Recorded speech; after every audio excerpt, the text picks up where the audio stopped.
Sleeping Dogs, an absolutely fantastic game that we'll probably never see a sequel for, unfortunately. And what I want to do in this video is go through like bits and bobs about the game basically, things that I enjoy, and to basically let you guys know why we'll probably never see a sequel. It's actually a very, very sad thing. There was a lot of issues that almost stopped this game ever actually releasing in the first place. So Sleeping Dogs is a 2012 action-adventure video game. It was developed by United Front Games and published by Square Enix. It was released for PlayStation 3, Xbox 360 and Windows, with a definitive edition being released in October of 2014. So, being an action-adventure game, it was set in an open-world environment. It played from a third-person perspective. You, as the player, control someone called Wei Shen, who is a Chinese-American police officer that goes undercover and ventures out on a raid to infiltrate the Sun On Yi Triad organization. You get a tutorial as you start the game, but then you are led into the open world where you are free to take on a bunch of different missions. You can do cop jobs, you can go and do favors for people, you can then do the main missions. There's a lot to it. And it's not just the vehicles and running around and stuff to navigate the game. You actually have quite a lot of like parkour. There's loads of climbing in the game, jumping over obstacles, you can swim, you can drive cars, boats, motorcycles. The wheelies on the motorcycles are very good because there's like zero risk of falling off. You also have your typical features like a mini-map that shows you like your key locations, your current position and things like that. You do also in the game get a face meter. When this meter fills up, you can get upgrades and stuff for it, but essentially what it's going to do is your face meter builds up, it starts intimidating enemies, and your health is going to regen above halfway. Because when you're out of combat, if you're lower than half health, your health only actually regens up to halfway. And the game features an option to choose from either Triad, Face, or Police XP. For an example, if you're doing a mission and you start like running pedestrians over, you start smashing into barriers, you're going to lose the amount of XP that you earn for the police side of things. And when you are killing gang members, you're going to earn XP for the Triad side. And then doing the favors and stuff is going to earn your Face XP. Something amazing in this game is the environmental kills. You can just run an enemy up to, say, a phone box and you just chuck them in there, boot them, and they are probably going to be knocked out. Then you get things like shutters that are on shops and stuff. You can just slam them over like the counter, jump on the shutter, smash it down onto them, and it deals a lot of damage. And when you're earning XP for Triad, Face, and Police, you are unlocking upgrades. Eventually, you'll be able to get someone that brings your car to you instead of having to go to a parking lot. You'll also get discounts on buying clothing and things like that, as well as things that are going to help you out in combat, like being able to disarm opponents. And also one that's really cool is being able to break into cars without setting the alarm off, because you don't want to do anything in this game that's going to lower your like police XP, because it's going to slow down progression on that side of it. And the combat does get repetitive in this game, but they did a really, really good job with the camera. Like, you can just completely move it around freely. You can lock onto your opponents. The only thing that makes it a little bit sort of repetitive is the fact that there's not actually too many different moves. For the first couple of hours of the game, you might just be spamming your X button, like if you're playing with an Xbox controller. And not only that, it's quite spammy when it comes to the counter attacks. Y on an Xbox controller is going to counter when an enemy glows red, and you can pretty much just spam it and you'll almost always successfully counter an enemy attack. And if you continue doing things wrong in the eyes of the law, you will have this like heat level that builds up. And if that level reaches 5, the police are going to aggressively pursue you, just like they do in GTA. And some of the areas in the game world are going to be inaccessible until milestones in the story are achieved. So there's like set missions and stuff you have to complete in order to unlock content and continue the story. You can just go around and do whatever you want in the open world, though. You're not absolutely 100% tied to the story of the game. And not only that, some of the side missions are going to be the most beneficial to earning money and getting rewards and XP and things like that. And another feature I really like is you eventually get these sort of like gang hideouts where these like drug dens are, sort of thing. And what you have to do is go there, you have to deal with a bunch of enemies. Once you have, you need to like hack into the CCTV. Once you've done that through a little mini game, you go back to your apartment, you look on the cameras, you then find out who's supplying the drugs, you pinpoint them to the police, The police go and make the arrest. You get 10 grand, that area is clear. And there's a bunch of different areas you can do that in. And The Sleeping Dogs is set in a contemporary Hong Kong. It's split into 4 districts named after regions of the city. The game is about Wei Shen, as we've spoken about. He used to be a San Francisco police officer who's been transferred to the Hong Kong police force. And you've now got the whole story of taking down the Triad organization, known as the Sun On Yee. And there's a bunch of different subplots and stuff in there as well. So when did all of Sleeping Dogs start? Like, how did this game come about? At the end of 2007, Activision approached the newly founded United Front Games, and it consisted of only 10 developers. Activision said, "Would you like to develop us an open world game?" United Front Games accepted, and Activision then went on to provide sufficient funding for 180 people to work on the game. There were a bunch of early designs and stuff. The game was actually called Black Lotus to begin with, and then the project advanced to full production in early 2008. 1 year into development, Activision proposed that Black Lotus be made part of an existing franchise, and they showed a load of similarities to the True Crime series. Both games set in an open world, they've got plots centered on an undercover cop, like working in a criminal organization. And sales for the True Crime games were disappointing, but Activision felt as though the innovations that they made, the United Front Games made in Black Lotus, could revitalize the franchise and make the game successful within its own right. Activision actually then went on to attach the game Black Lotus to the series and revealed it to us, the public, as True Crime Hong Kong, and that was in November 2009. They then delayed the game until 2010 to allow further refinement. And then despite progress in the game's development, at the release of the financial report for the last quarter of 2010, on February the 9th, 2011, Activision announced the cancellation of True Crime Hong Kong. They said it was being cancelled due to quality issues. Further investment wouldn't make the game competitive in the genre, even with their most optimistic projections. Although United Front Games shared the sentiment, the executive producer Stephen Van der Mescht, if I've got that right, expressed in an interview that Hong Kong, or True Crime Hong Kong, was actually playable from start to finish and virtually complete in terms of content just before Activision cancelled the project. And Stephen also said that the game stood apart from the competition. And then on June the 22nd, 2011, Activision CEO Eric Hirshberg explained that the budget and development delays were contributing factors in its cancellation. And according to Hirshberg, the increase in budget and subsequent delays meant that the game would have to be pretty incredibly successful. And that was for Activision to have an acceptable return on their investment. So again, something you see happening in the modern day as well. Games messed about with because of a lack of funds that the publishers are going to receive after the release of the game. And as stated, True Crime Hong Kong, which is now known as Sleeping Dogs, was playable from start to finish, pretty much complete in terms of content, yet Activision still went ahead and cancelled it. And also, due to competition that was posed by other titles, particularly Grand Theft Auto and Red Dead Redemption, Activision's view was that True Crime Hong Kong was not at the level of quality to where it could compete. And granted, but does anything really compete with GTA and Red Dead? I don't think it does in terms of like the scale and quality, and like Red Dead Redemption 2.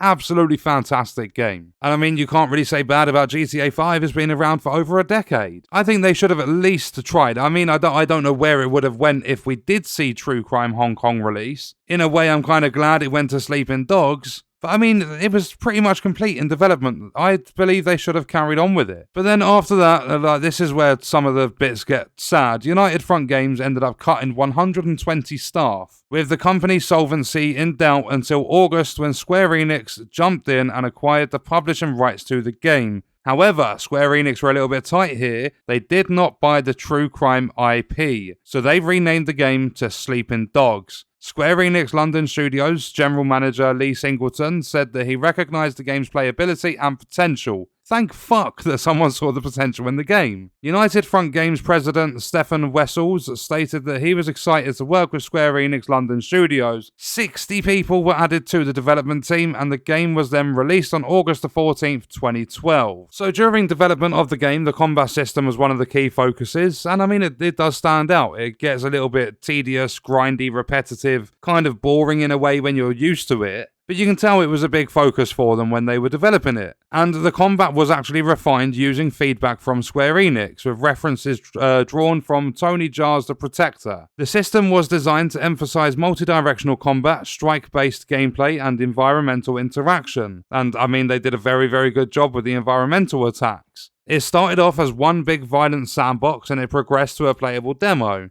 Mike Scupper, the design director, was pleased with how well the game kept the qualities of the original demo. The game's designers performed extensive research in Hong Kong to create an accurate portrayal of the city. Art designers actually spent 7 days in Hong Kong where they studied the city's environment and took more than 20,000 photos as references for the physical environment in the game. They travelled on foot to various locales such as clubs and malls and interviewed ex-Triad members and retired members of the Hong Kong Police Force anti-Triad unit. And that inspired narratives and character design in the game as well. The sound designers spent 10 days in the city overseeing the dialogue sessions on weekdays and capturing ambient noises around the city at weekends. And during the early stages of development, in-game dialogue was recorded in LA by local Asian actors, but much of the audio was re-recorded in Hong Kong through Drum Music, a specialist recording company. Audio design was complicated, scripting was handled in Vancouver, and the recording was in Hong Kong. There were reservations among the developers about the language for the background dialogue. The sound design team eventually prevailed in using Hong Kong Cantonese over English. There was also a bunch of in-game radio music and stuff that was handled by different people. Tracks were licensed from Tsunami Music, Warp, Ninja Tune, Roadrunner Records, and DJs from companies such as Kerrang also actually provided voices for the in-game radio presenters. So when it came to the marketing and the release, United Front Games relied on viral marketing such as internet advertisements and TV trailers prior to the release of Sleeping Dogs. The production team promoted the game with regular communication on social networking websites. They promoted it at video game conventions such as Game Developers Conference, PAX East, MCM London, Comic-Con, E3, Comic-Con, and Gamescom. Square Enix revealed North American pre-order bonuses for Best Buy, GameStop, and Amazon customers in April 2012. Each retailer offered its own exclusive in-game content pack.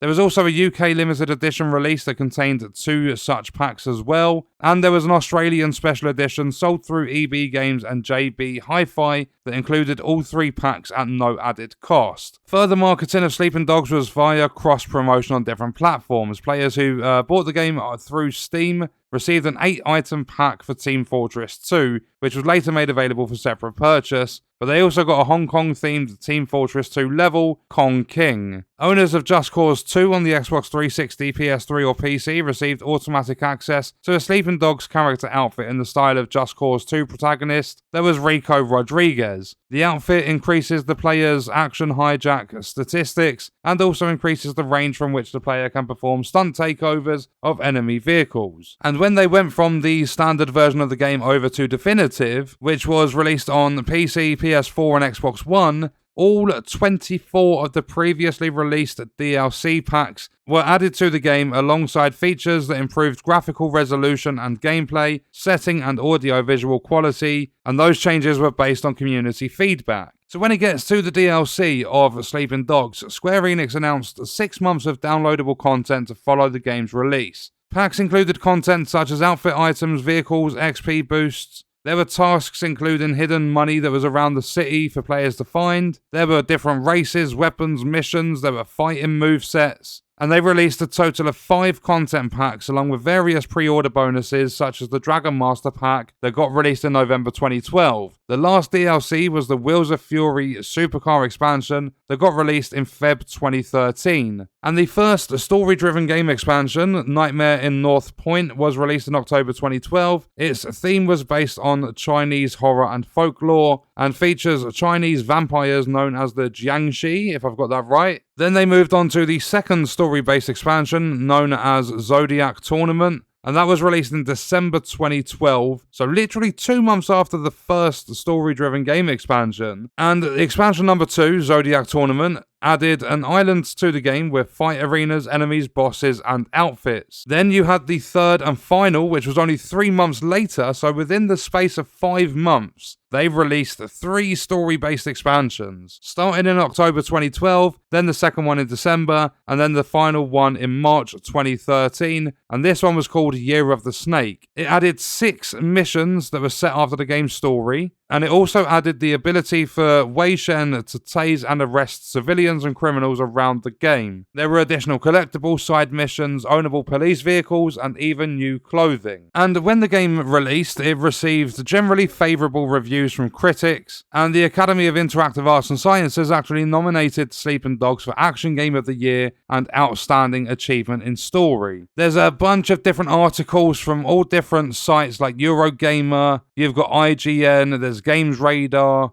Computer and Video Games, PlayStation Official Magazine, GameSpot. There's a bunch of them writing things like the combat system's robust and intuitive, combat's being compared to Batman Arkham City. People were praising the slower paced missions, and there was just so much from these critics. The reviews were generally favourable. It actually scored an 80 on PC, 83 on PlayStation 3, and 80 on 360, and then the PS4 and the Xbox One Definitive Editions let it down a bit, 77 on PS4, 75 on Xbox One. Out of the well-known review scores, the lowest it got was a 6 out of 10 from Edge, and that went all the way up to a 9 out of 10 for Destructoid, PlayStation Official Magazine UK, and also the official Xbox Magazine UK as well. IGN gave it an 8.5. It wasn't all good with the reviews though. People were criticising the game's draw distance, texture loading, environmental glitches, frame rate. There were things to complain about as well. It's never been a perfect game. But in the UK, Sleeping Dogs was the best-selling game in the week of its release.